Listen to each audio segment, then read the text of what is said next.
Good Saturday morning here in the Llama Lab. We're going to start off today with Coco Cadence. Let's get that selected and get rolling out, and I'll explain what I'm up to today. Coco 2.5, everything is paired. Let's get rolling. I hope everybody is well. The weather is absolutely terrible outside, hence me being indoors on a Saturday morning. 3 power meters today, and we might get a Lama lab test done. We might. We'll see how we go. I'll try and get this microphone a little closer. There we go. That might be a little better for my audio. Let's go Zwift. Let's go on the Buffalo bike in the Lama jersey. I just put the new chain waxy stuff on my chain. I'm on the Neo 2T. It's super quiet in here. All I can hear is myself talking. And I'm off the front already. Good stuff. Alrighty. So, main reason for this stream, I have updated my main machine to Windows 11. I thought I'd jump in the deep end. A lot of people are saying, don't do it. Wait 6 months. I'm interested to see if it works. So I've been testing it for the last couple of days. Had one issue with OBS yesterday with it over on Twitch, so we'll see how it goes today. I'm putting that down to OBS. Everything else has been rock solid. Had some USB issues with the webcam. That one right there. The other day, I think I've got those sorted. I've put the USB, change USB ports, have it on its own USB rather than on a USB hub. Oh, I'm getting dropped. Hang on. And my companion app isn't working. Let's go. We'll try that again. Plan for today is get this ride done and then jump over and upgrade my Alienware Alpha to Windows 11 and see if that works. There we go, we're back.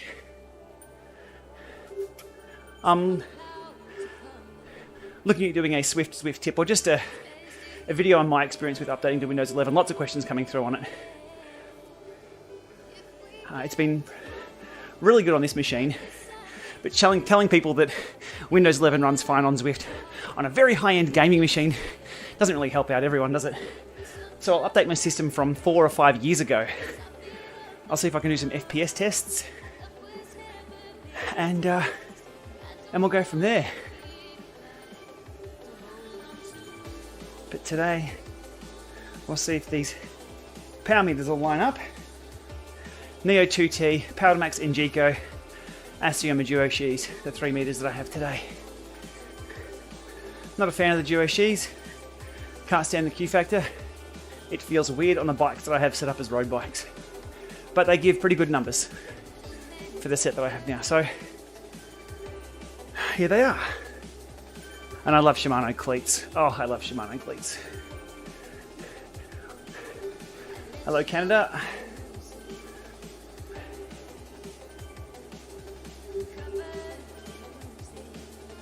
What's Ray doing? Lama. Dot wasn't done typing yet.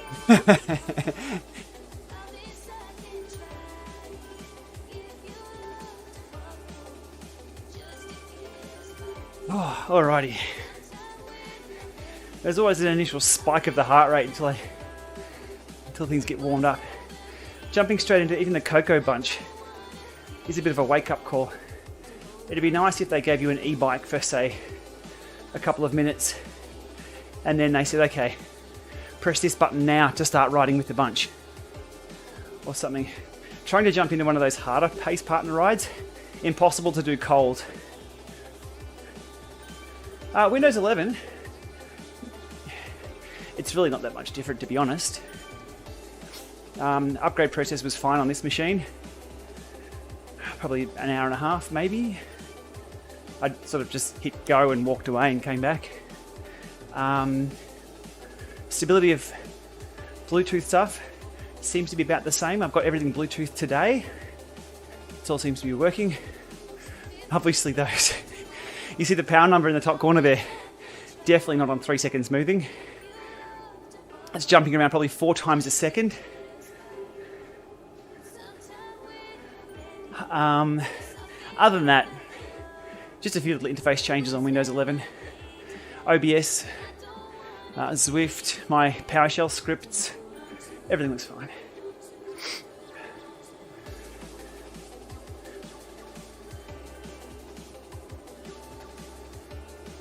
What did Favero do with the Duoshi? Bring out their own bodies? No, literally all Favero did for the Duoshis is create a little tiny metal sleeve that goes over top of the Duo pedal spindle, and then that sleeve screws into a Shimano pedal. There really wasn't much to it. There's a few hiccups along the way for them to get that manufactured, but there's no technology changes as such. Windows ME, RIP.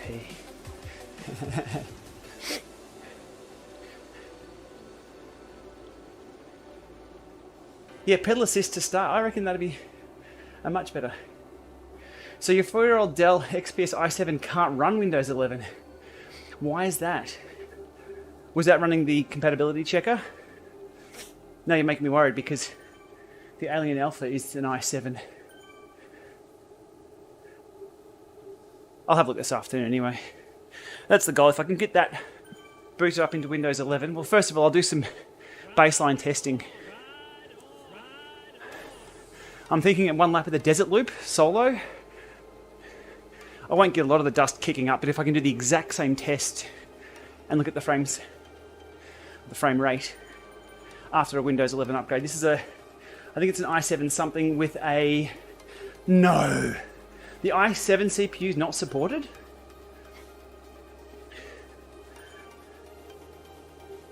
There's different generations of the i7, isn't there? There has to be, because this is an i7 that I'm on now.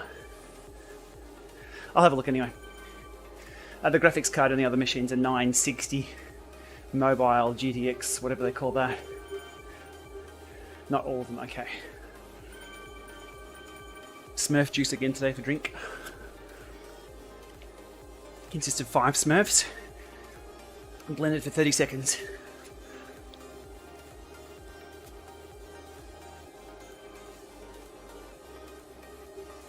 Whew. Alright. Yesterday was 2.5 Llama lab tests.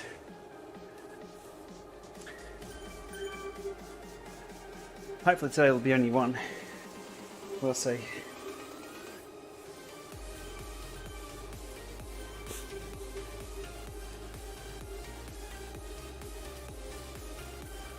Even if there was a giant sky ramp, like an X Games ramp into the these bunch rides would be nice.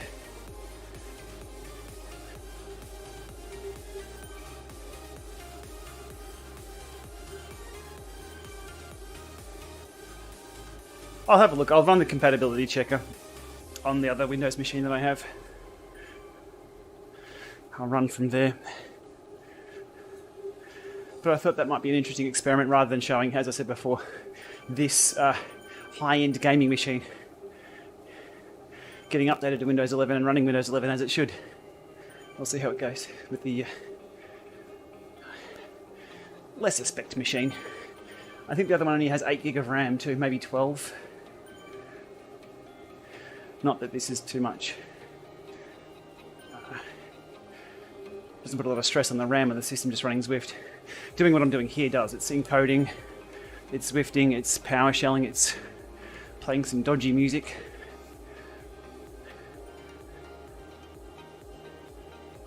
Well, let Coco catch up, okay.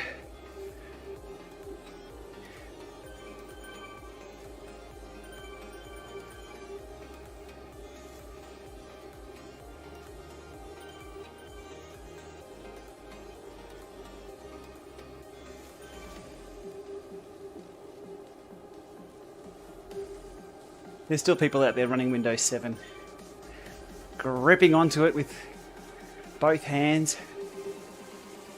Look, whatever works, but I need to try new stuff. I need to see what's new. Same old gets boring. Looks like Bomb Swain's gonna die soon. You gotta die peacefully after a ride on.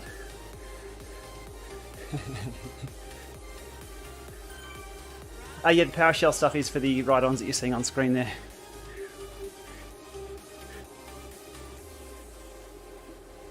Counting the ride-ons given and the ride-ons received. I don't think I have, let me have to check the...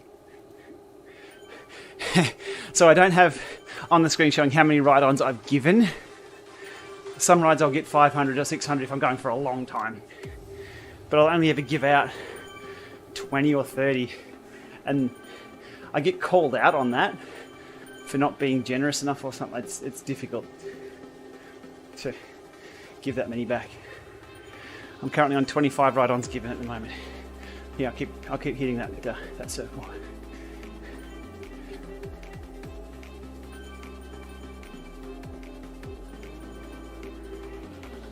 $25Ks run with the last 5Ks in the pram.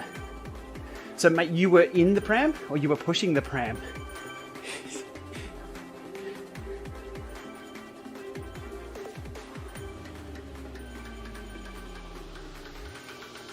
Yeah, I'll run the, regarding the CPU compatibility, I'll run the check. I think that's probably something I can take people through. It's not really Zwift related. And I'm sure there's a billion tech channels out there who have covered the upgrade path, but I think it's relevant to a lot of people who watch my content to learn about Zwift and what works. GPU on this machine's an RTX 2060. You were pushing, okay. Mate, I bet you can't wait for the day where you're in the pram and the twins are pushing.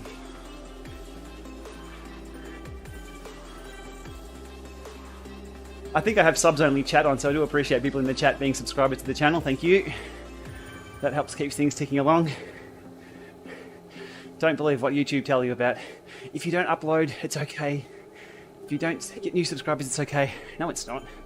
They sink your channel. If there's no continual growth, YouTube puts you on the back burner. So people getting involved in the chat, that helps out. Thank you. People being subscribers, being members, hitting like, even hitting dislike kind of works. So either way, I appreciate the support. A bit of behind the scenes chat. Had a really, really good chat yesterday with a company who everybody knows, who I won't mention, but they're working on a power meter. And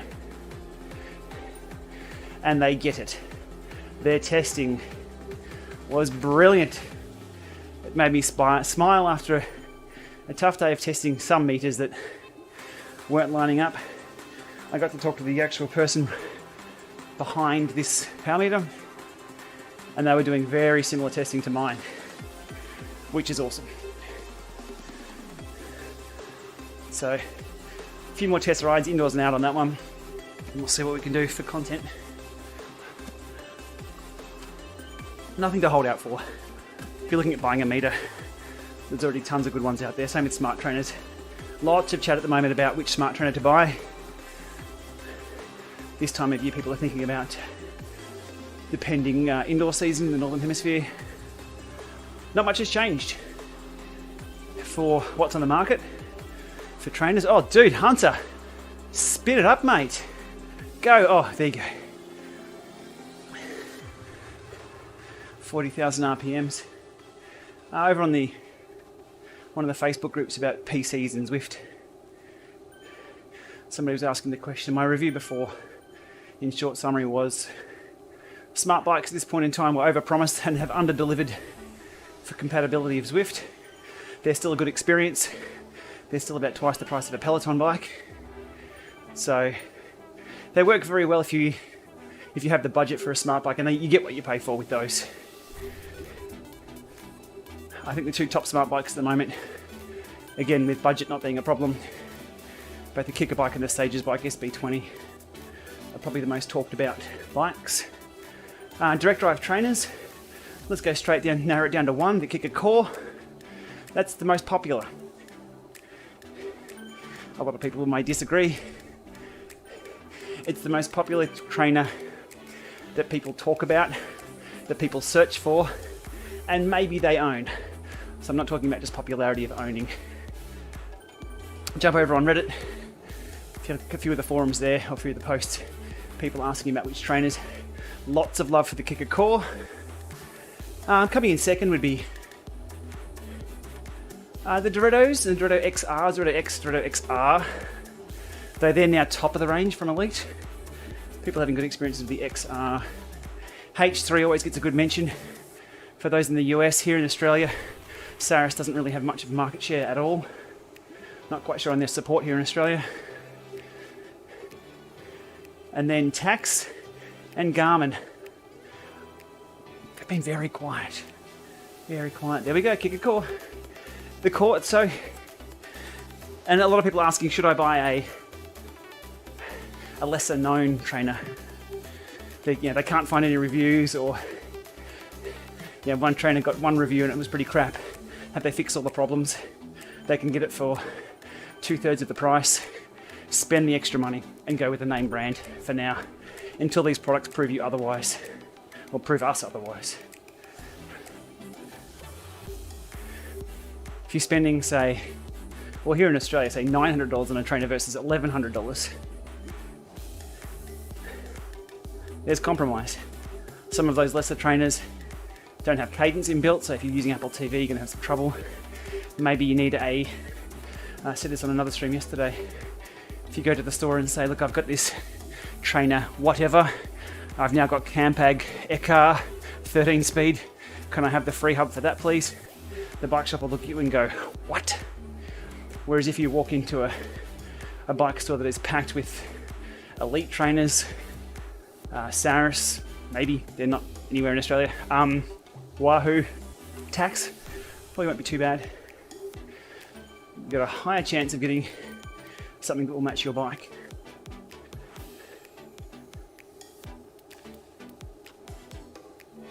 Plus online support. If you're looking for peer support, not through official channels, it's difficult to find that kind of support or advice for things that nobody uses. Anyhow, my 2 cents on the current state of things. Kick a core is probably a good choice. Stick with the name brands. You can bury yourself in reviews all day long and still never be closer to actually choosing a trainer. If you can find a friend who has a trainer, borrow theirs maybe test ride, put your bike on, see if it's compatible. There's nothing like getting hands-on with something prior to purchase. And one day, I will change a set of cranks without losing skin. That's the 53 tooth. Right into my hands today again.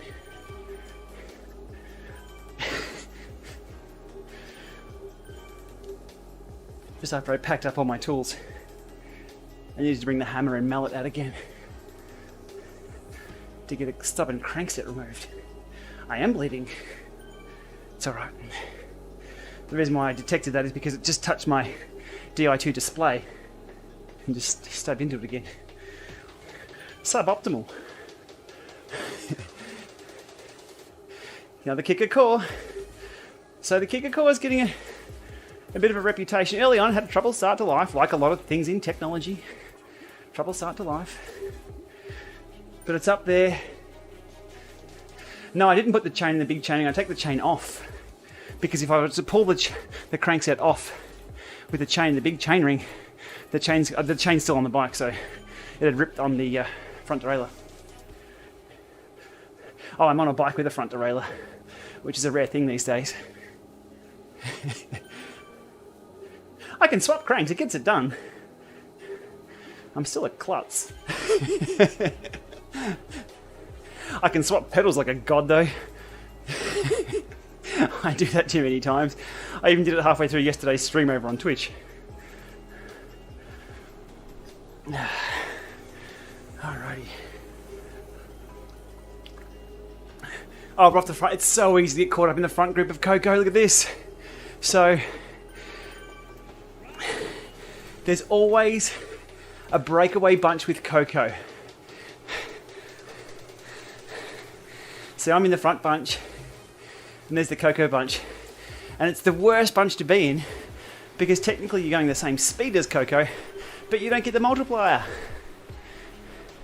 Ah! It's a cool bunch to bridge across to and drop back and bridge across if you want to use the Coco bunch as training. I'll drop back. Awesome. Again, kick a core, kick it. See?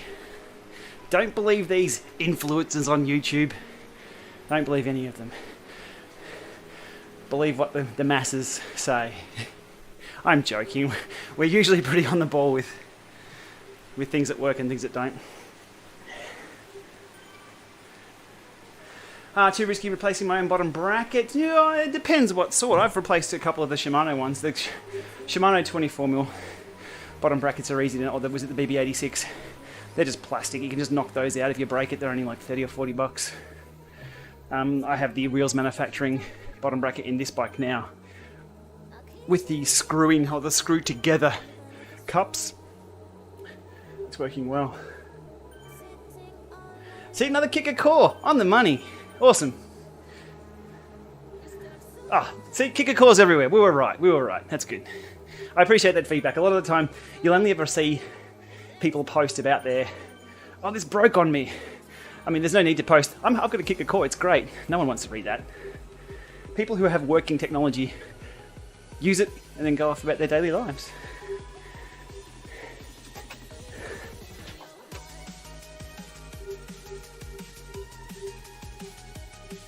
These pedals sorted before we stop in zero. Oh, smell that. Oh, that smells like Neo. It's been a while. Now I've done a few smells myself between now and the last time I used the Neo, but it's got quite that unique smell to it. I'm not kidding.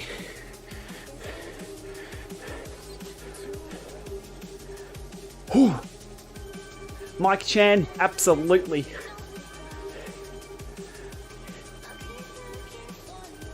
I stuck to the mechanical group sets for all my racing days.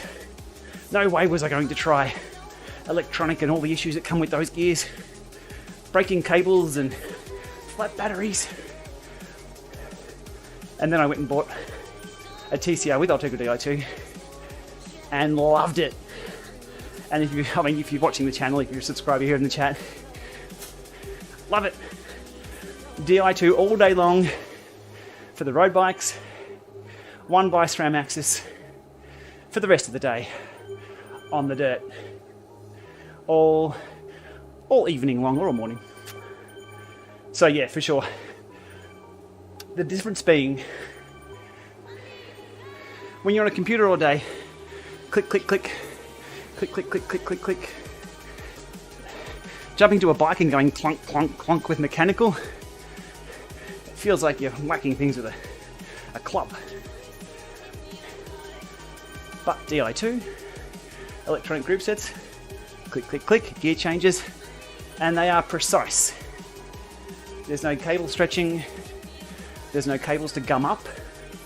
Hydro helps with that for the brakes.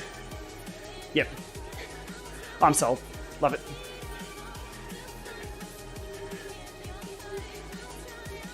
Two pieces of technology that I use when there's no cameras, there's no Instagram, there's no internet.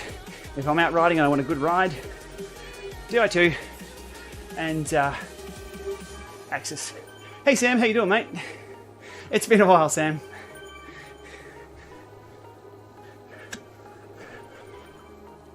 If you're in the chat, you're a subscriber, so I appreciate your feedback. I know you hate live streams. That's okay. There's a couple of other websites on the internet you can go to if live streams don't make you happy. But if you have any tech questions you want to talk about while I'm here, happy to talk shop. Let us know about your rides, your bike, what upgrades you're doing. Throw us a few curly questions. Can't guarantee my answers will be any good above 160 BPM though, but I'll try.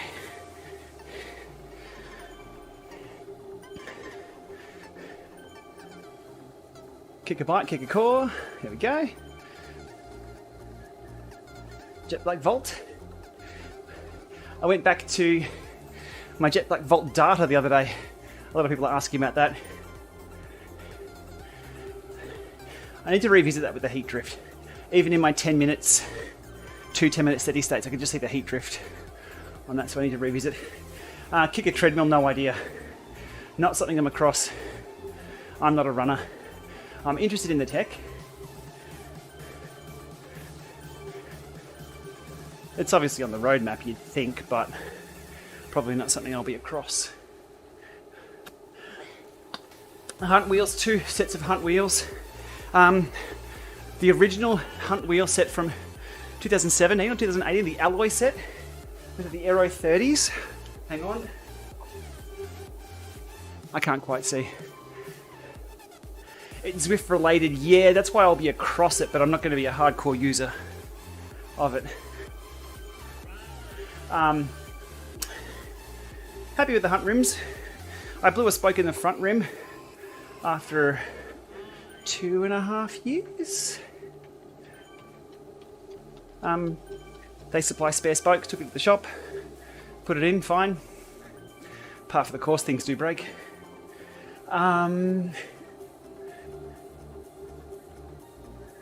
You want more than a 19mm internal rim width? Yeah. 21's nice. You can run, if you're going tubeless, 21mm internal. Depends if you go carbon and hookless or alloy. You want a set of alloy so they'll be hooked. Do they do alloy in more than 21? Sorry, I'll get back to this other screen. I'm not sure. I haven't looked at their wheel sets, but the original the Aero 30s, I think they are, and the 40-50s I have been fine. I needed the rear Aero 50. Needed a spoke tensioned on that. Again, I don't touch wheels, so I took that to the shop. One thing that caught me out with the 40-50s that I put on the bike a year and a half ago, they were sold as, sent over. They were sent over as demo sets, and they were said to be 21 internal, but they're only 19. And I've gone back and they've changed the spec on the site to 19 internal. Watch for that. Not sure if anybody got caught out buying a set with the wrong internal. I'm sure they'd swap them over. 21. Want alloy. Hunt don't do them. Okay, have a look at Scribe. They're the set that I've put on Von's gravel bike. They are carbon.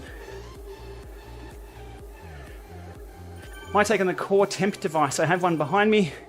It keeps going flat too often. I have to keep remembering to charge it. It will be handy once there's an Ant Plus profile for it. At the moment, for the core temp device, which sits on your heart rate strap, a lot of pro teams are using it. You have to load a Connect IQ app or something onto your Garmin head units to see and record that data. On Wahoo units, you have to select it as an Oxy sensor or something. And there's no easy way to review that data other than in their app and have that open to collect. It's a bit clunky. Once that is collecting data on head units natively, it's going to be a lot easier to review the data. As for the usefulness of it, it's interesting. Core body temp doesn't change a lot. For the average punter, like me, can I use that data? No. I've got a room temperature in front of me and a room humidity monitor. So 16.9 degrees Celsius here now, 56% humidity. That's more useful to me than my own temperature. It's a maybe technology. It's a maybe. If they implement it into heart rate straps, if they sold that tech to, say, Wahoo, Garmin, Polar, whoever, to integrate that sensor in the strap, that would be cool and a lot easier. I'm all about new tech, but I'm about it being seamless to an easy Apple experience, Google experience. If you've ever unboxed, again, something from Apple or Google recently, the setup is just next, and you're done. It has potential.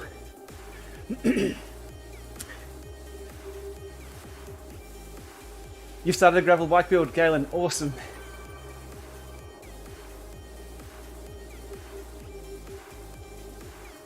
It's more about the journey of building a gravel bike too. It's not just the rides are fun, but just sourcing all the different parts. Wheels a few years ago were hard to find. You know, what is a gravel bike wheel?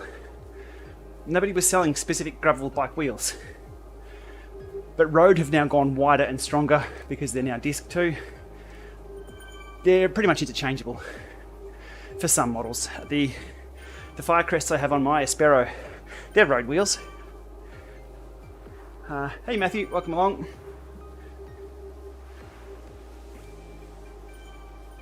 So is it only, so alloys are limited? One of the original companies doing wide wheels, was it Envy? Or, oh, the name escapes me. There's that cocoa bunch up the top. Don't bridge, Llama, don't bridge it. Get back. Kicker bike version 2 anytime soon? I don't think so. Not in this current climate of hardware being difficult to manufacture and chips to come by. And in all reality, I think we'll see. I don't think we'll see anything new even probably mid next year. I hope we do. It's good for business for me to talk about new things. Jeff Anderson, my Mavic Mini. If you're a member, so members get a few perks every now and then for the channels. On this channel, I put up a members only video for all members, all levels, of me doing my first test flight back with a Mavic Mini. There was some excitement in that video. I also covered where I stuffed up, because as soon as anything fails, how have I screwed up? What have I done wrong? I'm my biggest critic, don't worry about that. So I went through, in that members only video, the 3 things that I did wrong that led to that flight being pretty bad and ending up in the water. But it should not have done the uncontrolled descent. Sorry, uncommanded descent, I think it has. But it works. It works. I went out and chased over the canola fields and chased some sheep with it with the members only video.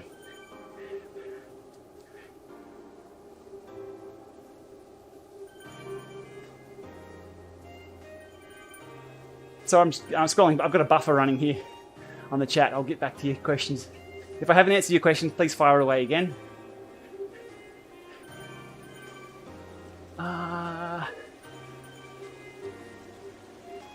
19mm internal for a set of 40mm gravels. Oh, no, I don't know. Set the bar low, people. 150 k's a week. It's achievable. Don't know. I'd consult some proper gravel forums and some true gravel dogs. My advice when I reached out to Scribe about using their Aero Wide 50D pluses as gravel, they're like, yeah, sure, it's 21mm internal, they'll hold on to those tyres. Whether that's an indication that 19 might be too skinny and then like lollipop the tyre out too much, don't know. Jump on some gravel forums. But I like your thinking.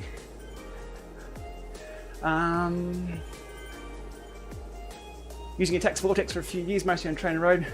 Moving to a kicker core, much noticeable difference. Powered by pancakes, love the name. Our local pancake kitchen does tiramisu pancakes. Beautiful. Mrs. Lama likes those too. And little Lama likes the ice cream. The tax vortex. Ride feel, yeah, the kicker's going to be a better ride feel. Direct drive trainers are just better all round. Small little rollers of about that size, getting pushed up to a tyre, not really the best for training. You'll get resistance. It feels a bit sluggish. So for the ride feel, the core is leaps and bounds above. For the data you'll get out of it, the core is going to be more accurate for sure.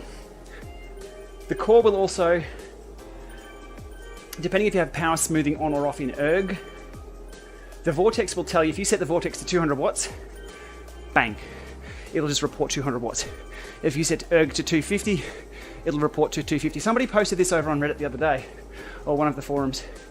They moved to a Neo, and the Neo was bouncing around. The vortex was better at ERG. That was only the power reporting though. The vortex is bouncing around, but it reports that set point rather than the actual power it's doing. I think it's the reason why Zwift doesn't have smoothing in ERG mode, because trainers do that smoothing, or a lot of trainers used to do that smoothing in ERG. The core will have that on by default, you can switch that off. So watch for that. So don't think the core is less accurate in ERG, but you'll have a better experience for sure. Bird Punk's got an 830, nice one. 830 right here in use nearly every day indoors. I try and keep the same head units to record all at once for what I do indoors.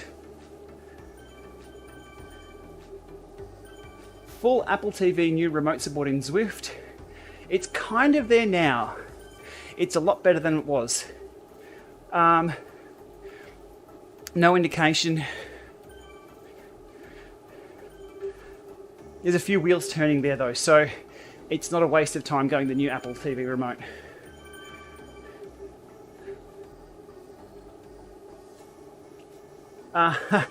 Sam, I'm trying to get a hold of the new Dura stuff, or the new Ultegra, or new Dura. I'm not on any preferred media list with Shimano though, so I have my order in at the local bike store to buy a new bike. That's as close as I've got so far. The door's open though, I've let them know. So, the group set will be interesting, the power meter will be even more interesting.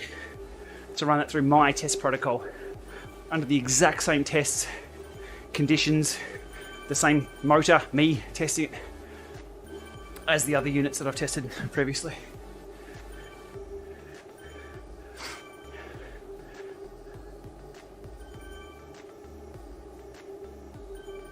Is the roundabout exit number any clearer on the Bolt 2? Keith, my word, I don't know.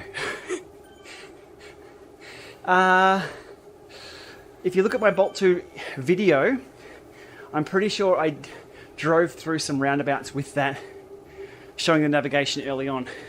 That'd be the first port of call. Other than that, I'd have to pull it out and have a look.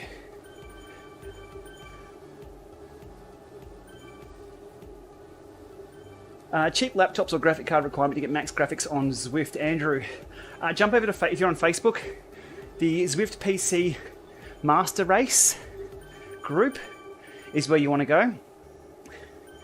If you want to just Alt-Tab now to another window or a plus, another web browser window, zwifteliza.com should have some benchmarks. I think they're older benchmarks. Laptops get hot very easily. So you're going to have a high-spec laptop or a gaming laptop, have decent cooling for that, and it probably won't run too long off battery. Zwift isn't... I mean, it's not cutting edge on graphics, but it still uses a lot of graphic processing power. And you'll notice that when you go through the jungle in the dust. Budget stands for iPad for Zwift. Be careful spending a little bit of money on something that costs you a lot of money. If it topples over, it's going to be a bad day. Way back, I had a look at some of those Magneto clip-on one things.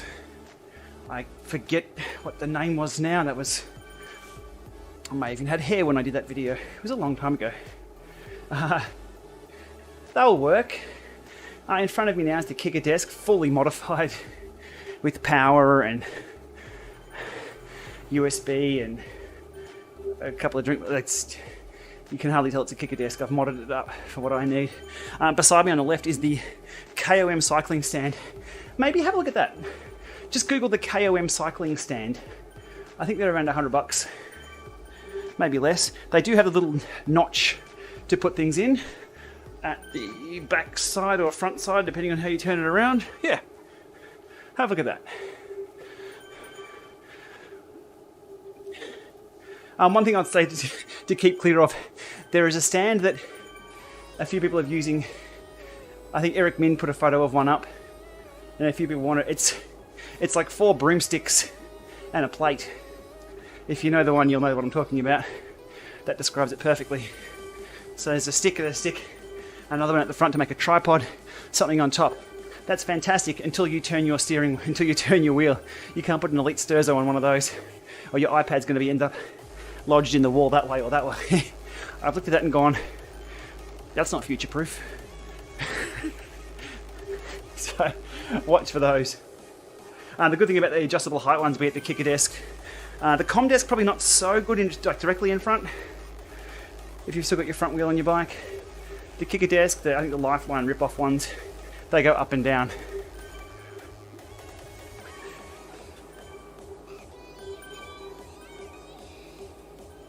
What's hair? Exactly. Will graphics improve to the power of latest Apple TV CPU? No, I don't think so. Hey, buddy. How you doing, mate? Got knuckles? Psh.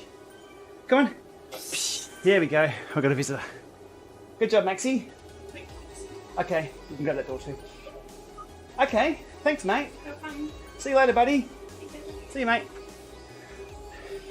For Zwift to tweak the graphics on the Apple TV 4K version 2, they'd have to then run, I think, a third Apple TV profile. Apple TV HD runs Zwift. There. It runs it. That's about it. 4K and 4K Gen 2 run it a lot better. I think they'll just keep the 4K and 4K Gen 2 the same. Zwift tend to work best on NVIDIA cards. That's why I've stuck to Intel for CPUs and NVIDIA for the graphics. And that's based on 30 years of mucking around with computers, getting burnt by thinking that a Series 6X86 would be any good. If anybody's with me, let me know about your disappointment that you had playing Doom or Quake. I think it was Quake with a Series CPU and it's really crap Math CoPro. Things we don't need to worry about these days. So it's a bit of a Coke and a Pepsi thing. I'll stick to Intel for now. I just need things to... The machine I'm using, I went straight down to the Officeworks store, pointed to the gaming machine, purchased that. It was up and running in 45 minutes. I could have saved myself a lot of money sourcing the parts, but...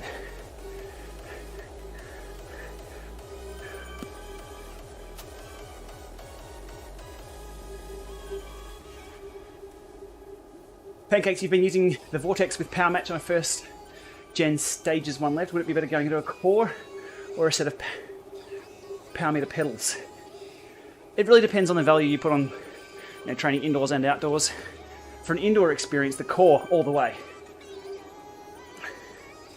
If your stages is reading right, well, reading left, dad joke, and you're happy with the numbers from it, your experience won't change switching to a set of power meter pedals. If they're giving the same numbers, you'll still get the same numbers. Moving to the core will be a better ride. Probably quieter, maybe better performance in ERG and maybe some sprints. Not having to spin down every single ride. I'd go with the core because it will change every ride for the better.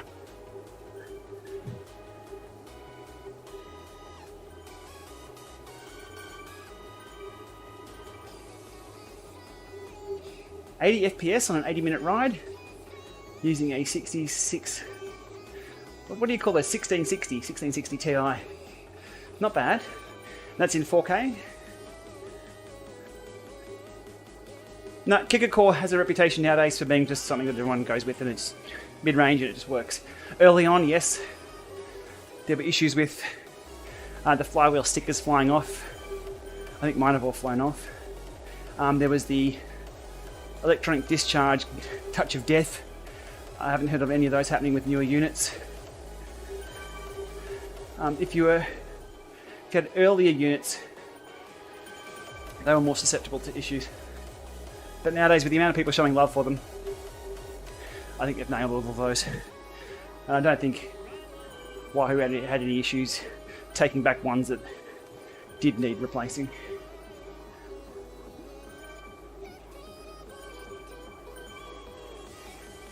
Alright, I think I need to start the Llama lab test. Numbers wise, yeah, not bad. Power to max is a little higher than the rest, just by a touch. Need to zero everything though. Alright, let's, we're at 43 minutes, I'm only starting now. Do I title this video ERG test? I better start ERG. Alrighty. Whew. Good chat though. Thanks for people for dropping in and talking shop. I appreciate it. Snap. Yeah, that's Shimano pedals, just like crispy.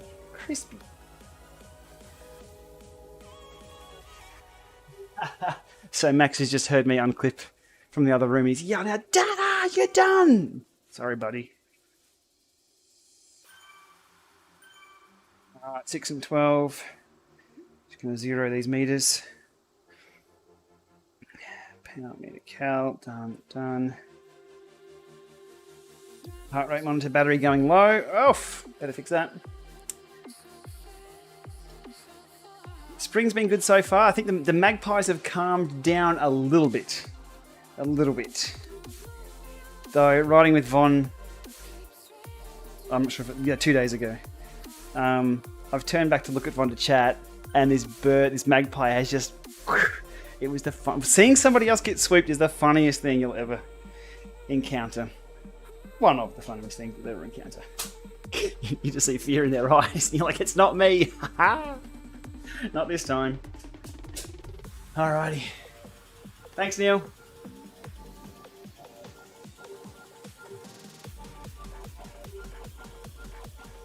Where are we for... I think we're at peak Zwift right now. Let me have a look at the Zwift numbers. No.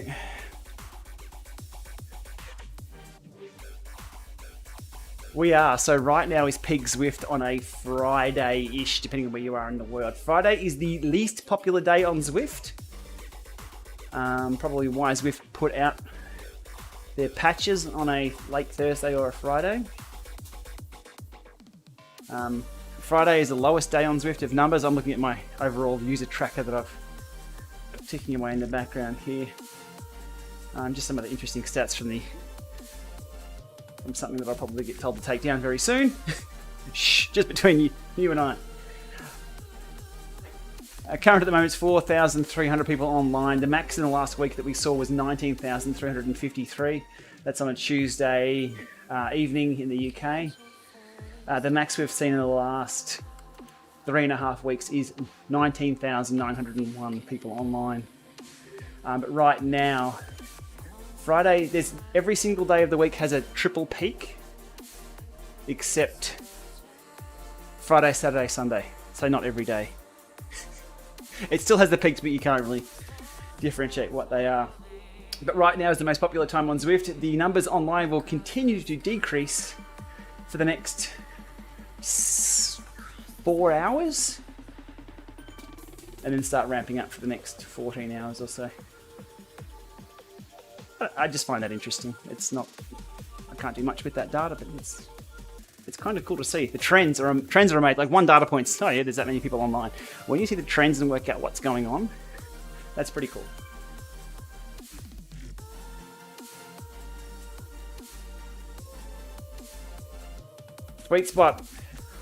Sweet spot are nice. You can really punch through those and just like, they're not too stressful.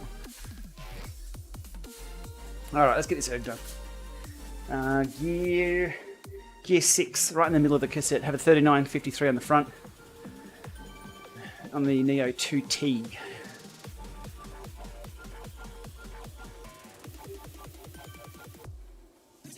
Alrighty.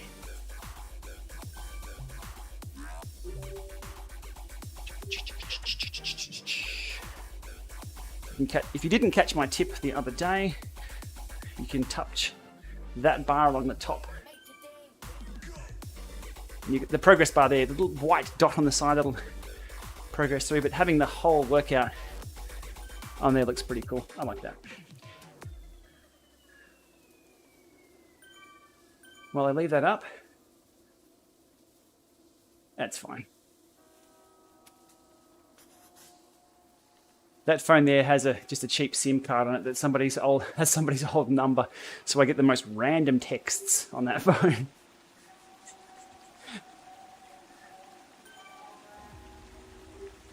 It's good now people are moving over to database text services, so you don't get rando calls as much, or SMSs. All right.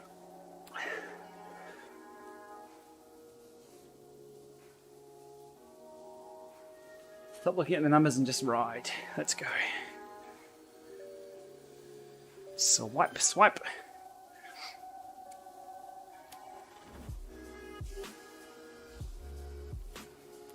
Almost 11 AM here. We're on daylight savings time too, so previously this would have been 10 a.m.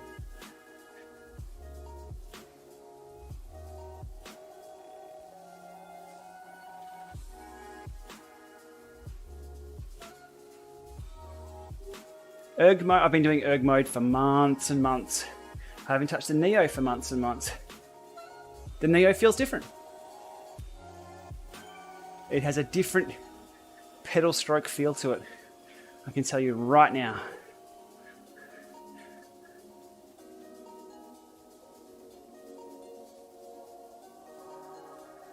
If I was to do a blind test of what trainer I was on in ERG, you could tell a Neo. It's not bad, it's just different. It just feels like every pedal stroke with the peak power, you're sort of just having to push a little harder to accelerate. And then when the dead spots just feel very light. Hard to explain.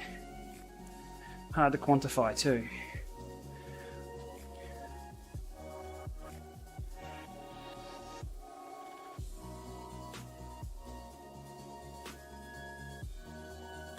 What are we on? We're about 1% off on the Neo and the Duos.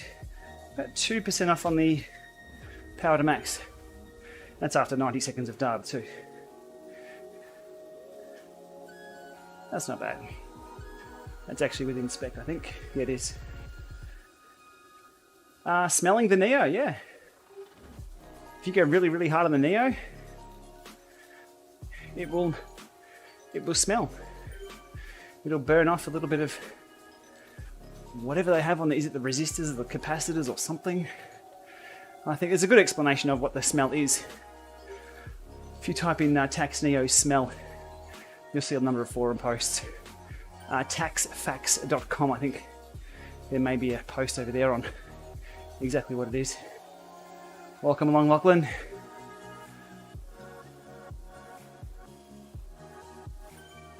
It's not terminal, but I wouldn't want to do it. Wouldn't want to do a sustained 1200 watt sprint for a few minutes. Not that I could do that, but on a machine or something.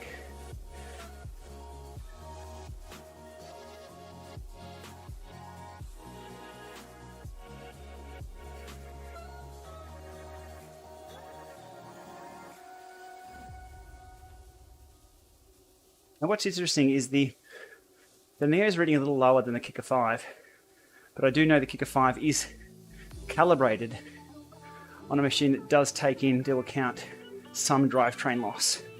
And I know the Neo is calibrated on a machine that connects directly to the axle of the Neo. So I suspect why I'm seeing a few percent here or there is the drivetrain losses, that some factor in and some don't.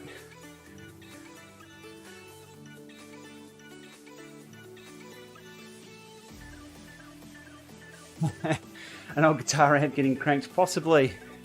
Can't say I've smelt that.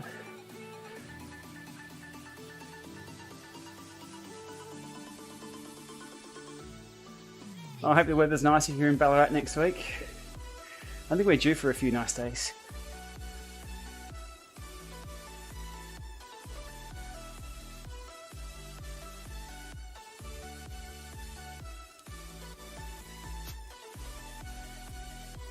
.8 degrees. We've gone up a bit. Well, that's here.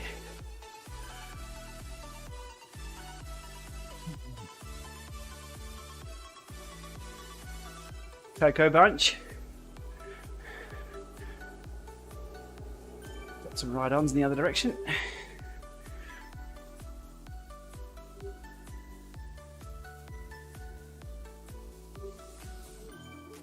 I think it was late August. We had some really nice days. Almost got knocked off your bike, not good to hear.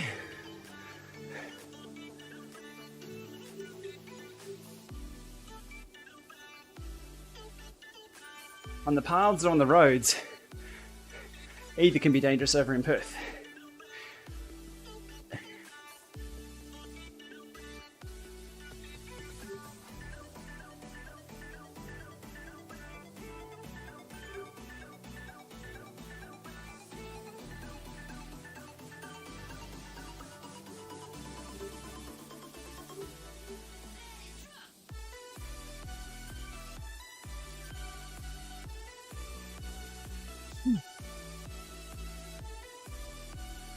We're back in our normal jerseys today. Yesterday was the yellow jersey on Zwift.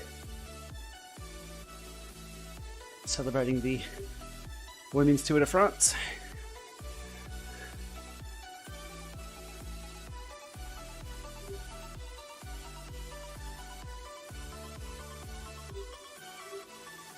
Need to find somebody else with an alpaca jersey on.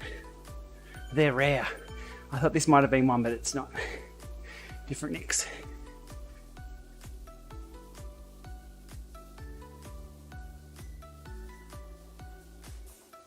I wonder if they'll allow us to do different nicks one day. In different top.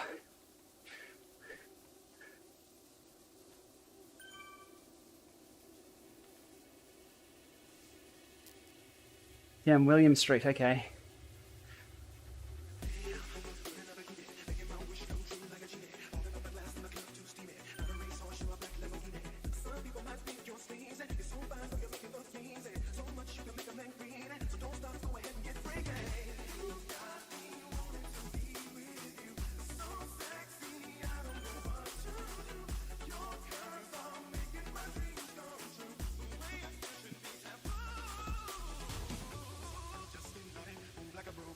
Power to max. Hasn't budged a watt for 30 seconds. Oh, no. 207. 207 on the power to max. That's very consistent.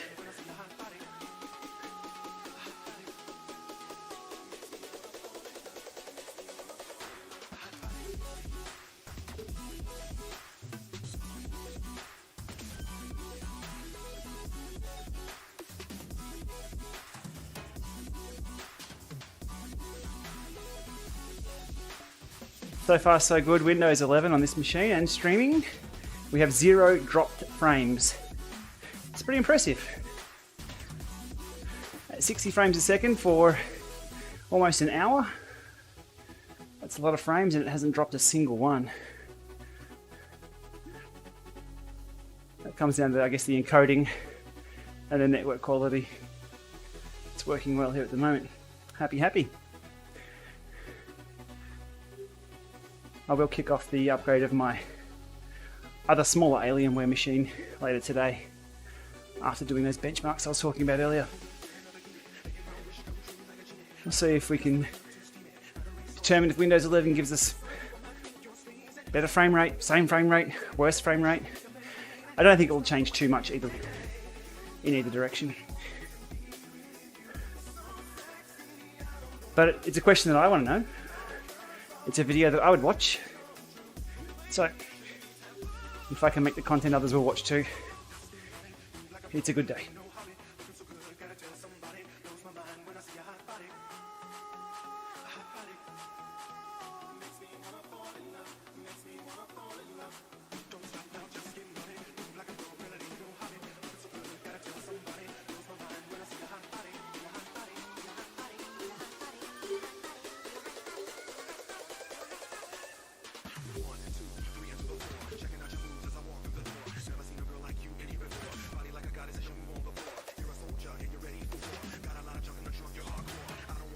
Which way, which way, which way? I'll go Ocean Boulevard. It's easier for me mentally to hold a steady cadence on flat roads. Not that it makes any difference to the resistance of the trainer. Still, when you're doing this on the bike, you feel like you need to change your pedaling.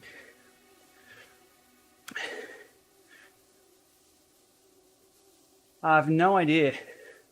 Steam Deck, what is Steam? I'm not quite sure what Steam Deck is, so I'm not across it. I'm guessing it's a hardware platform from Valve.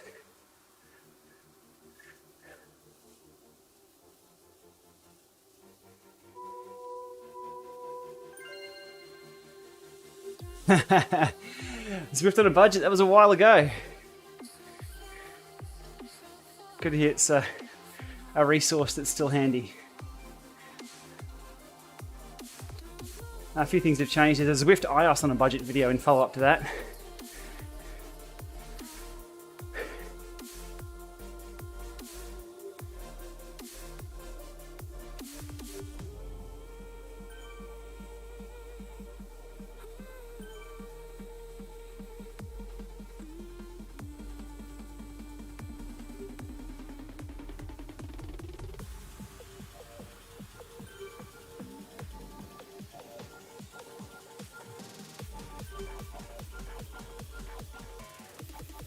The 2T, Neo 2T, is consistently lower than the pedals in the Powder Max by about the same offset. I suspect the difference is we're seeing the calibration of the 2T being at the axle, not on a bike. The straight chain line, super clean chain, super clean jockey wheels, consistent pedaling, lining everything up.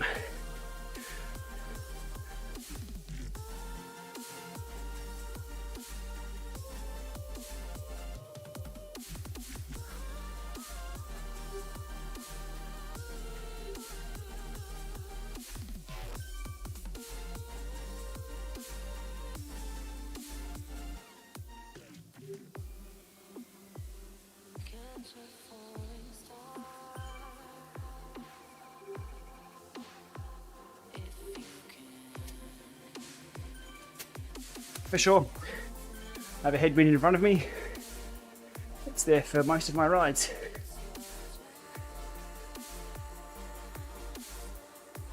I don't use any of the smarts to connect to speed or heart rate. I just use the manual control with the Wahoo app, which is handy. You never want to start a session in a cold workout room with the fan blasting.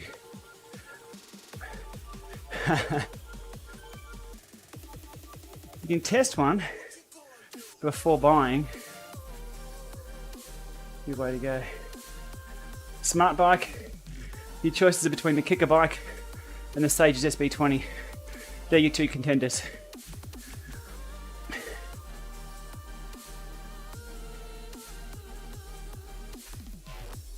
Test ride either.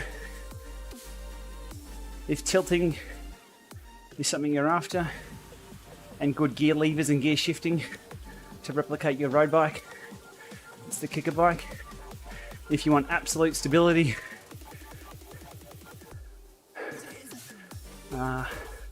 Sage's bike. As for the ride feel, they're both pretty good.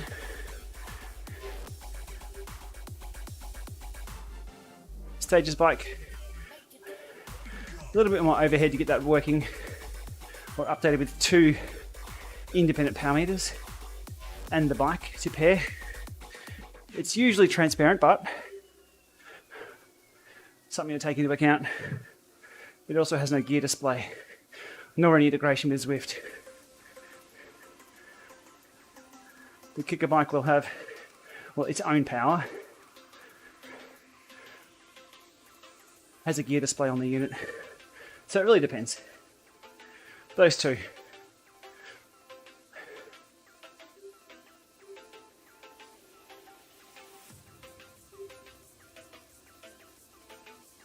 Poor Neo bike.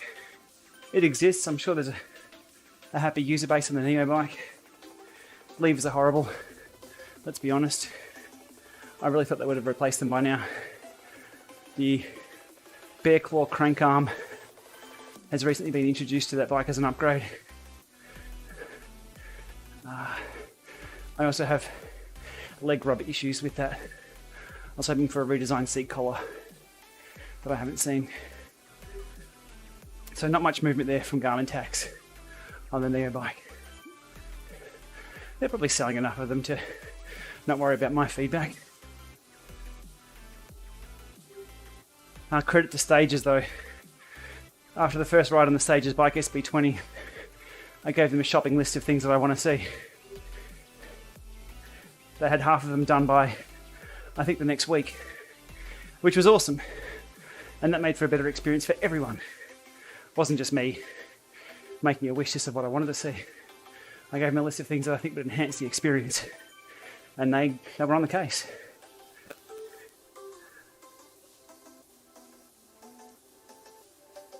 I have the Stages bike does have auxiliary shifters, and you can buy them. So you can put a climbing shifter on, or TT shifters on the Stages bike with TT bars. I have the mountain bike shifter for the Stages bike to put on too. I'll have a bit of fun with that one day soon.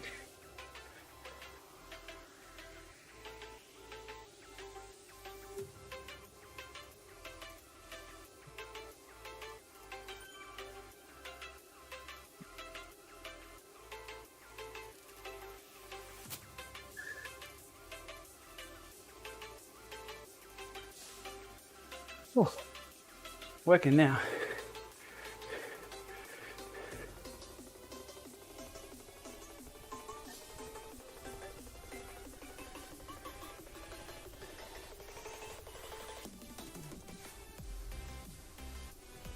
Good job, Torg. How far did you ride, mate?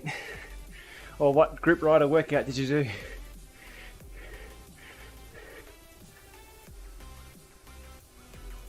I'm on the Neo 2T.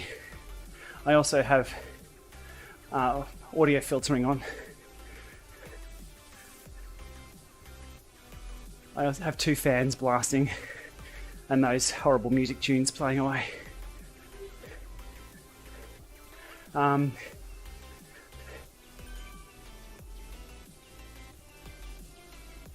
The power that you're seeing there, that's normal. That's unsmoothed data. ERG mode lies in a lot of trainers. I spoke about that before on the Vortex. Some trainers, when you say do 250 ERG, that's all it then reports. Whether you're doing 240 or 255 or 260 and bouncing around, they'll lie to you. On trainers that don't do the smoothing, what you're seeing is the real watts. 2 watts bouncing or 5 watts bouncing isn't a lot. It's normal. 2 watts is about the speed of a baby's automatic nail file. It's not a lot of power. Yo, claws. Zwift don't do any smoothing in ERG mode, even when you have 3-second display smoothing on. Likely because back in the day, 7 or 8 years ago, most trainers did that fake ERG smoothing anyway. And when they don't, and when you're connected to Bluetooth, and it's updating 4 times a second, you get that disco that you're seeing on the screen taking place. Average overall, 250 for the last 30 seconds.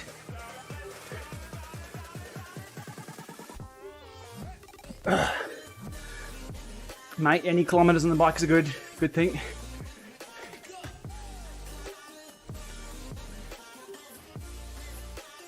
So if I try and be very smooth myself, ready? I'll go full smooth zen.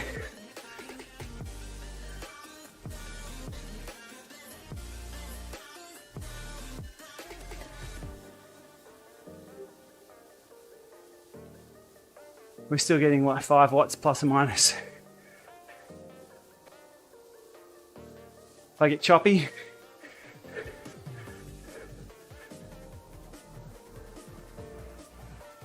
then you're getting plus or minus 6 to 8 watts. There's a lot of human factor right there.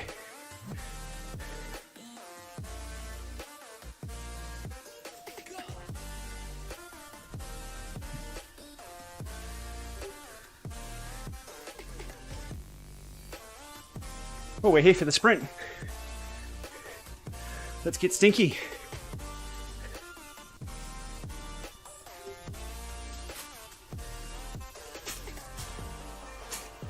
I'll wait for the incline around the corner.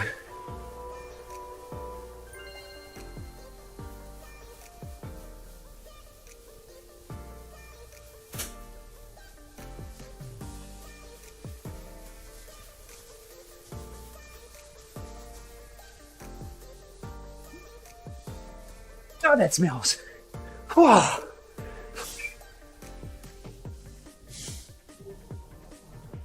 Ah.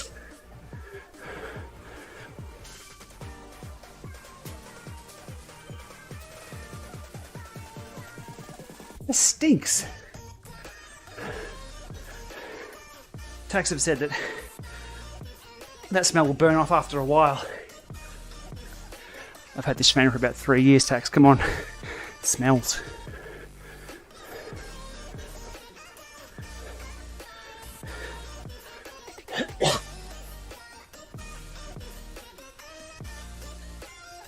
Not much of an advert for Tax, is it? But sprinting on their trainers smell. Alrighty, how are the numbers? I didn't see any of those. That's a peak power test. We'll get into some overs and unders in a minute. Whew. Oh, it stinks. I'd rather change a nappy. It's not me, it's the trainer. I promise.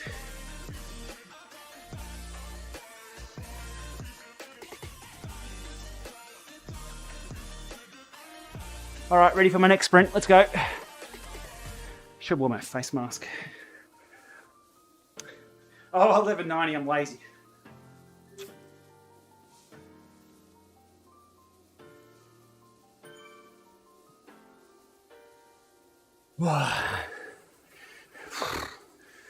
So I have the doors closed so little Maxie can't jump into the room.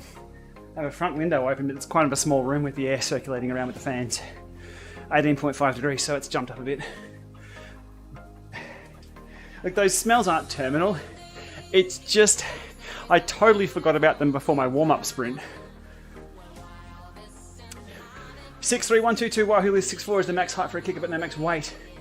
I don't think it'd be too big for it, no.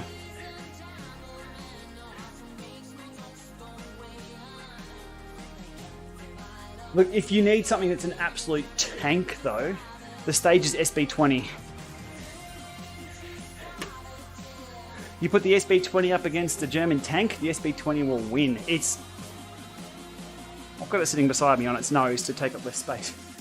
Oh, look, it comes down to though, if you're 122 kilos of line backing muscle and have huge legs and are ripping out huge sprints, then you're going to be looking at definitely using a smart bike rather than a super light roadie bike. But if it depends on your power and what you expect. Jump into a local bike store, have a chat to those guys there, guys and girls. Every bike store now is across smart trainers, they have to be. And it's been a few years, so they've all solved problems of, does this bike fit? Can I buy a second bike if I need to throw on a trainer? What have you got in stock? It's not new territory for them. All right, O's and unders, let's get it done. Gear number 6, same gear as the other ERG tests. I'll go somewhere else. Yeah, the SB20 will work with the rocker plate, but it's like putting an elephant on roller skates, sort of, I call it. Expecting a rocker plate to move in any realistic fashion with about 60 kilos of bike and that many kilos of person on top, it'll move, it'll move, sure, it'll move. It won't move realistically. Some people swear by them. I don't use a rocker plate. Oof! Did I mention the 2T really kicks you in the ass when you switch erg mode? That was just straight into it. Damn!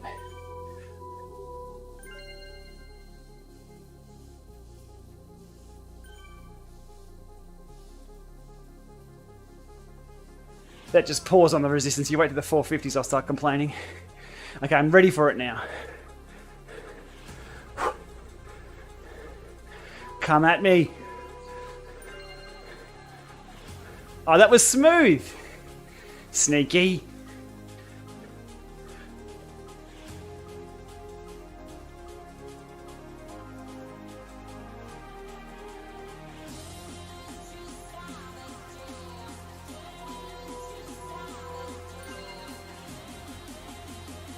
Hey Raul, how you doing? We're about to get to work right now, mate. 450 coming up. It depends where it catches you on the pedal stroke too.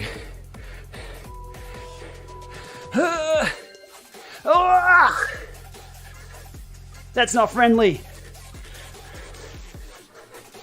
The H3 does it so much better. The H3 just slowly introduces you to the pain. The Neo 2T just whacks you on the back of the head. Oof. But it also breaks out of it quick too.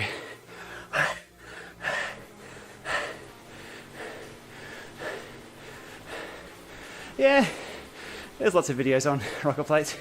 They're not what a lot of people think they are, though. I'm okay with people liking them. I don't sing their praises, though. Not for me. I'll talk more about it in a sec.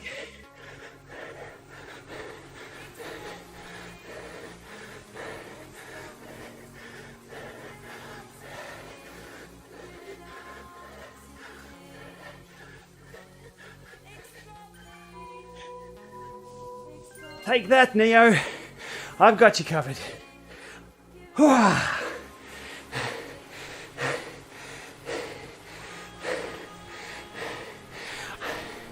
We can't turn left here. Why can't we turn left here? There's a left turn here. Why can't I turn left? Why do I have to do a U-turn to turn left?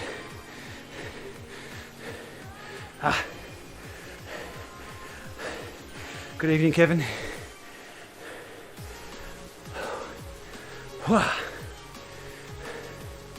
1030 plus. That's a nice unit. I have one down there on the floor.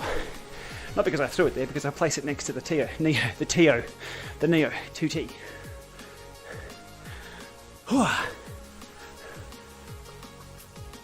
Look, rocker plates.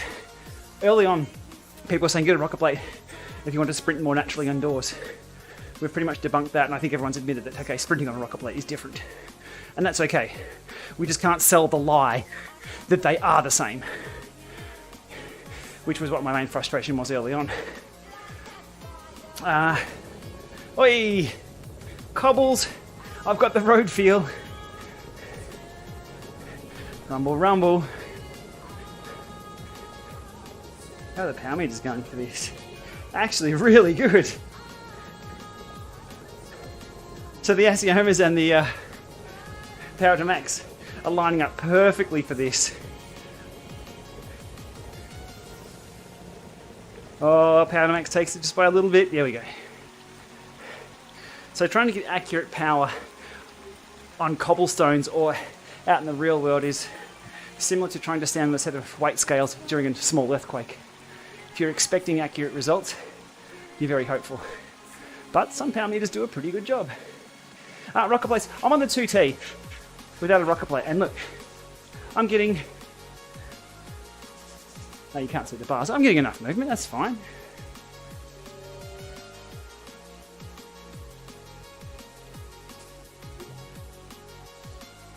Alright, we are done. We'll keep rolling through at least 50 k's. They make it a good session.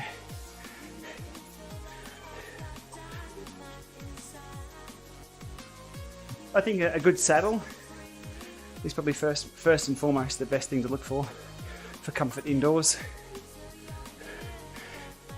And then rocker plates if you need to. Burning rubber. It's an electrical burning rubber smell. It's just burn off of the capacitors, I think they called it. I guess if they get dusty or just general crap gets attracted to them. How do you pull up the stat screen without ending the ride? Just press escape, I think it is. Without that screen coming up, or that screen.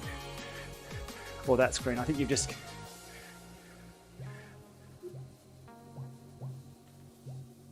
there's a way to do it, but that's just... Get up, yeah.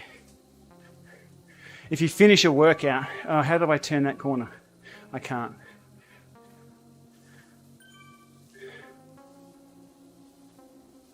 If you finish a workout, it will pop up. There's another way to do it, so I can't use it back to the main menu or something. Let's go up the reverse comm and then back down to town. That'll get us 52 or 53 k's.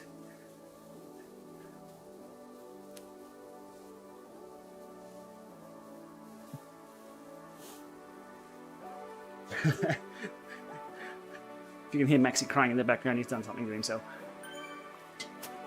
Mama Llama's on it. He's in the jumping stage now, jumping off the couch. So...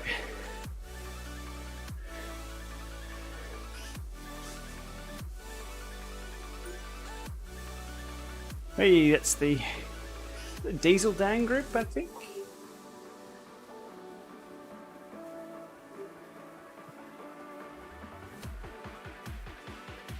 Ride outdoors are good. Nothing like riding outdoors. Indoors fun, There's lots of things to play with indoors, but outdoors there's nothing. Nothing matches it. It's nice, especially now with Mrs. Lama and I both have the gravel bikes. We can just take off and ride side by side on roads for ages and ages and ages and not worry about cars. Scott, you've opened a can of worms. Injuries on the bike. Okay, so injuries on the bike, none. I've been good with no niggles, no real bike fit problems, even scrunching myself down into some super aero positions for years and years doing TTs. So I've been lucky there. Injuries I've encountered by flying off my bike have been 4 collarbones, a broken hip, opening up some decent scars along here, opening up my elbow. Yeah, quite a few. Turns out when you throw a 70 kilo chunk of meat down the road at 40 to 60 k's, the end result isn't pretty. Imagine pushing a shopping trolley full of, go to the supermarket, buy, let's be conservative, 60 kilos of meat, and then run that down the aisle at 50 k's an hour and smash it into something. That's pretty much what happens with a decent bike crash. It's not pretty. But none of them actually stopped me from riding though, which is good. Well, for any length of time. I came back from my hip break with more power. Mainly because the recovery involved a ton of structured intervals and a really good build phase.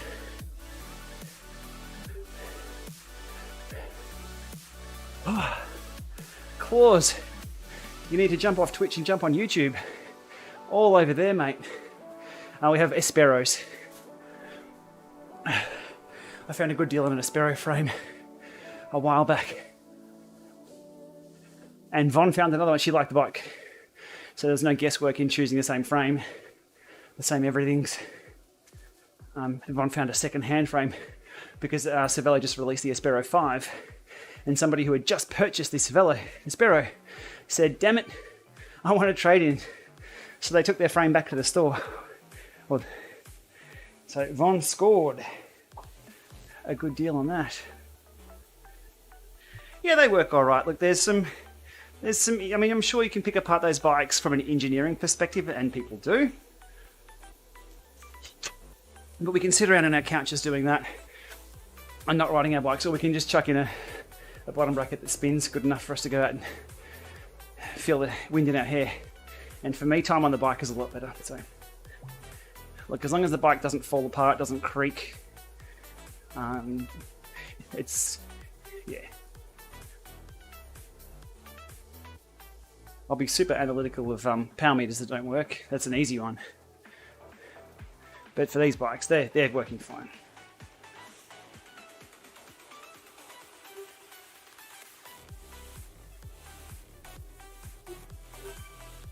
That one, yeah, but there's a way to get the graph up on the screen though. So that's the graph, that's the heart rate distribution, that's not in real time. But if I go to, it's not escape. If I actually do a workout and tab all the way through it to get to the end, that will bring up the ride report. It'd be nice to get a ride report, and that is in real time. I showed this the other day, so you can see the graph there slowly growing. So if I do a short little hard effort,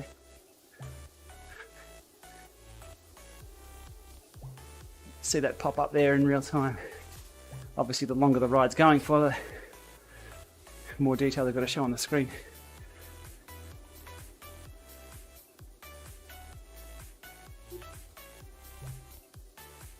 Similar to what's on the bottom there with the G key, so I can turn that on and off with G.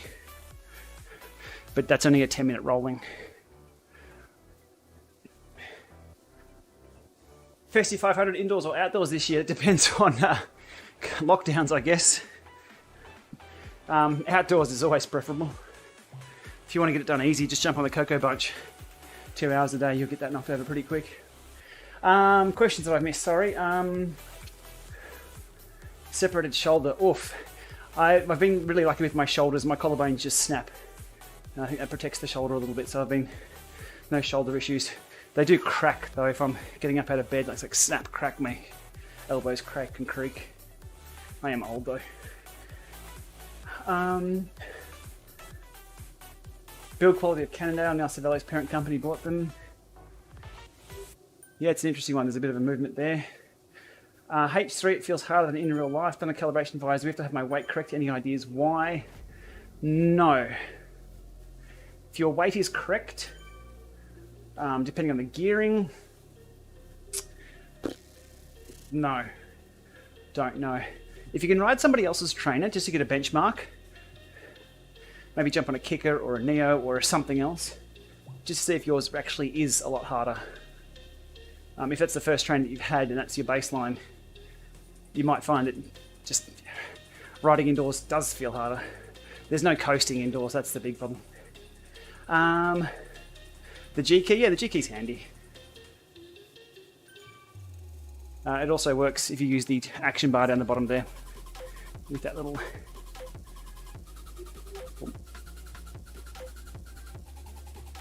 No, only the Tax Neo smells when sprinting.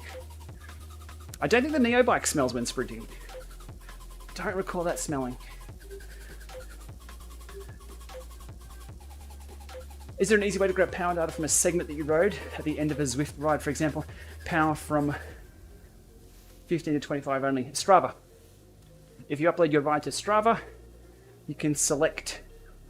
You go to Strava and then ride analytics. If you're a Strava subscriber, possibly they may have taken that away from freebie users. Within Zwift, I don't think there's any way to do that. Zwift's analytics are very, very light on. You're not going to get too much now. I wish it was. I was going to say a system. That's probably copyrighted by another company. I wish it was a complete package that did everything. So you could do your ride, get some analytics, be its own Strava. At the moment, Zwift feed a lot of stuff off to Strava, and do a lot of reliance on Strava as a third party. How many times have I ridden out the Zwift? I don't know. If I jump on Strava, I can find out. Be nice if that was all in-house. It's a big ask though. But yeah, Strava analytics.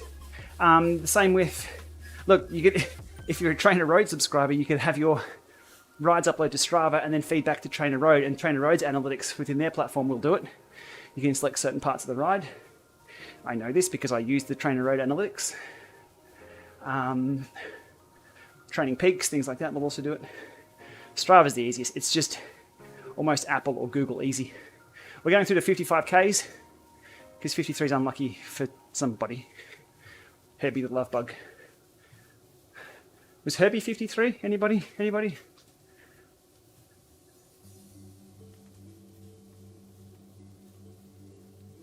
I was right, and showing my age. 1968 comedy film, The Love Bug. It was even before my time.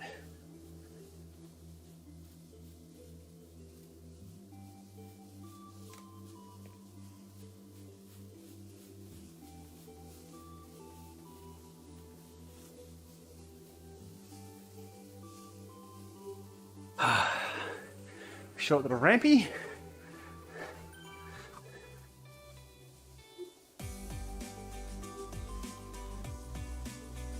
Grab a sauce. Okay, yep, there you go. Shoulder 65. I'd lean towards the core, but it comes down to availability. A lot of people like the Suto. The Suto T, if you see both of those models, they are exactly the same trainer. The Suto comes with a cassette. The T comes minus the cassette. So if the shop is trying to upsell you on the T, there's no upsell. It should be $50 cheaper. Maybe. The Suto's super compact. Actually, there's one in the corner. Packs up to, I was going to say a laptop bag, but it'll be a laptop bag from the 1990s. Rollers versus trainers are two separate things. They will not replace each other. They don't really even compete with each other. Those who argue the fact that they do, they're wrong. I'll put it out there. Rollers are for leg speed. Your bike will move around artificially on rollers. It's not the same as riding outdoors. Jeez, I can't wait for the hate mail to come in on this one. But outdoors, your bike does not do this like it does on rollers. We can admit that. That's okay to admit that. I think we know how things move. Because if you put an experienced cyclist on a set of rollers, they have to learn how to ride rollers. That's the test. It's like if you put an experienced road sprinter on a rocker plate and ask them to sprint like they do outdoors, they'll turn around and throw the bike in your face. And I have seen that happen. So things are different. Rollers have their place. You get a better core workout with rollers because the bike is moving, some more stability through the core. Concentration levels have to be higher. You can't sit there on Insta. You can't sit there talking to a screen of questions over here on a set of rollers without falling off. You've got to keep moving. You can't coast on rollers. You've got to keep moving. The beauty about trainers and smart trainers, and I think why the uptake has been so good on direct drive trainers, even for non-competitive cyclists, people who just want to ride indoors, is that you can put a bike on a smart trainer. Anybody can pedal a bike on a smart trainer, and it's safe. Look, Ma, no hands. So, for an experienced cyclist, rollers, I've got a set, I've got multiple sets. I used to use them a lot for race warm-ups. At the track, you'll see them quite a lot. So, they're just different things. But I wouldn't buy a set of, say, resistance rollers expecting them to be like a smart trainer, a direct drive smart trainer. They're two different things. Test ride. That's my take on it. That's based on years of experience. Test ride if you can. I wouldn't recommend a rocker plate. I don't use one. Test ride if you can. And make up your own mind on those. The salespeople go pretty hard and they're very passionate about their rocker plate products. I have a few, to put it politely, challenging emails sent to me regarding people who have commercial interest in rocker plates and how I've presented them. Doesn't change my opinion, it just makes me think they're assholes sending me emails like that. However, mud aside, they have their place if you want to use one. If you have a static set, if you're setting things up every time you ride your bike and pulling things down, they're too big. Just test ride. I mean, I've got, look at this is a Neo. I got tons of rocker. I wouldn't want to put a rocker on a Neo. Have it look like a wet fish, I don't know. For what I do, I don't use them though. But I'm happy to try them. I have multiple rocker plates here. I'm keen to see where the technology is going. Magpies are calming down a little bit. Are we going to 60Ks? Who said 60Ks? Let's do it. Not quite lunchtime, we'll get it in.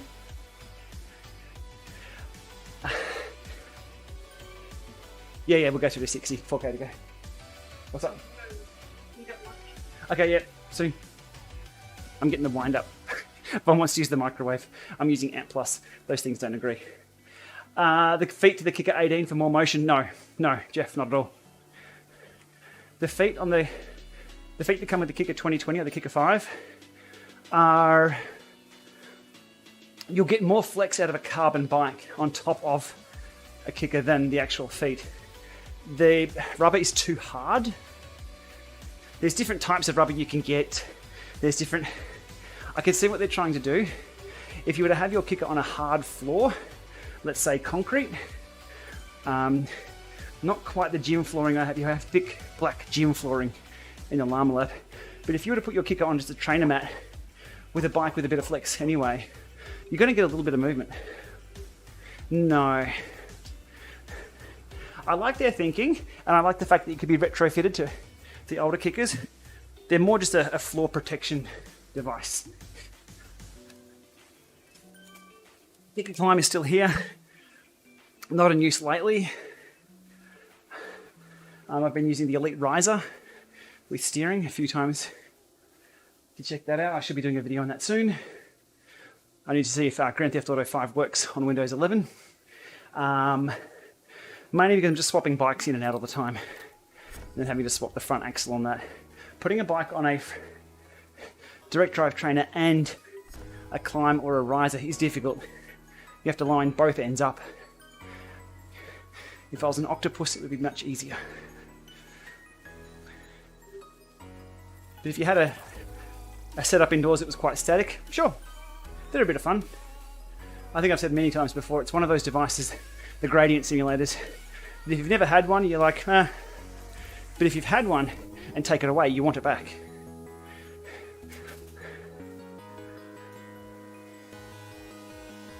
If you're on carpet, you're already going to have a little bit of rock side to side.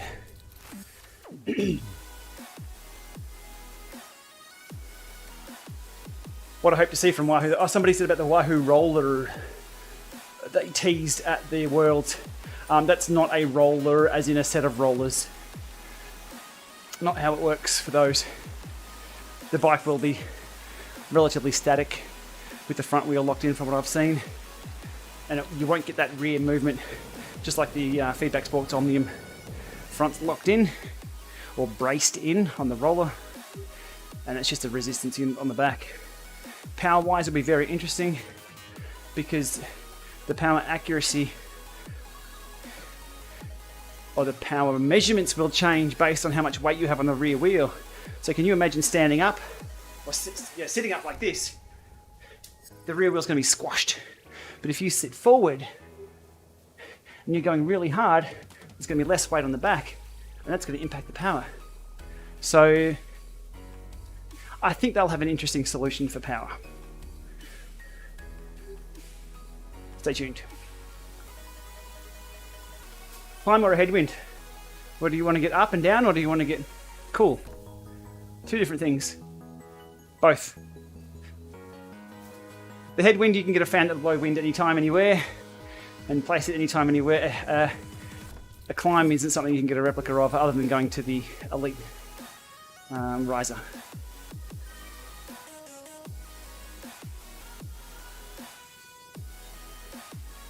Definitely have your cooling sorted out indoors first though.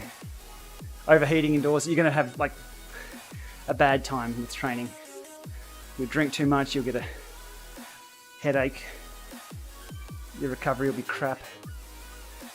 Definitely get your training environment sorted out first before adding a kick climb. Alrighty.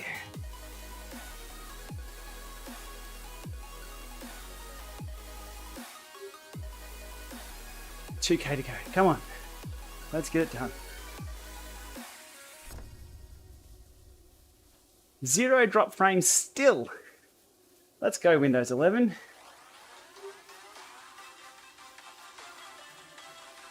So just to wrap up what this stream was all about, I've upgraded my HP Omen gaming PC to Windows 11. I've upgraded OBS, NVIDIA drivers, everything. Is it stable for Zwift? Yep, 1 hour 37, all looking good. OBS looks all right. I had an issue with OBS yesterday. I've tweaked a few settings, but that looks better now. Scene switching is all working. Data looks good. PowerShell works. So for Windows 11 on Zwift, on this Intel NVIDIA machine, that's a tick from me. It looks good. All sorted. RGT. Yeah, look, I'm glad RGT's around for competition to Zwift. I think they're focusing a little too heavy on the racing side of things. Let's be honest, indoor esports isn't all that popular. Shock horror coming from me, who talks about the equipment to enable that and make it something. We've been waiting 6 years for it to be something. You jump over on Twitch, at any time there's going to be less than 20 people watching Zwift streams. For something to be a success for the esports side of things, I think it needs a lot more viewership and interest in what they're saying. So for RG to put a lot of their eggs into the racing basket, I'm not sure how big that pie is. But if they make something of it and eat Zwift's lunch, go for it. Cool. More people riding bikes. A lot of the content I do is software agnostic. It doesn't matter what. If it operates like this in ERG mode, then it's going to be the same across the board. If your power meter is accurate, it'll be the same across the board, regardless of what you ride. I'd like to see RGT just take a massive leap forward though. They're just sort of bubbling along. They're bubbling along. They're slowly improving. I don't know what that leap would be. Just give Zwift a shake, will you? Jesus, give them the shake.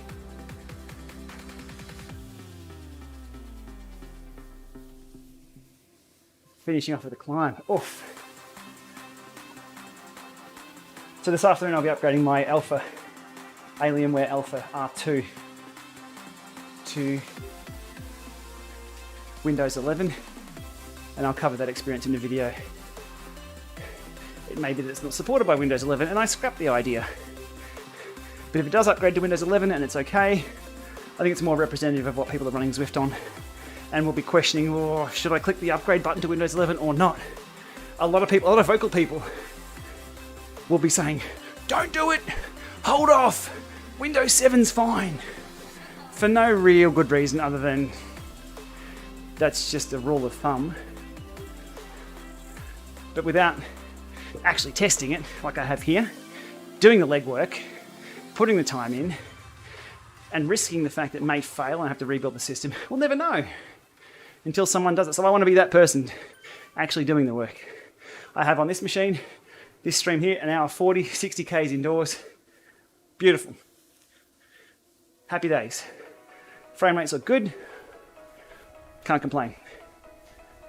But that's an easy story to tell on $2,000 worth of gaming PC.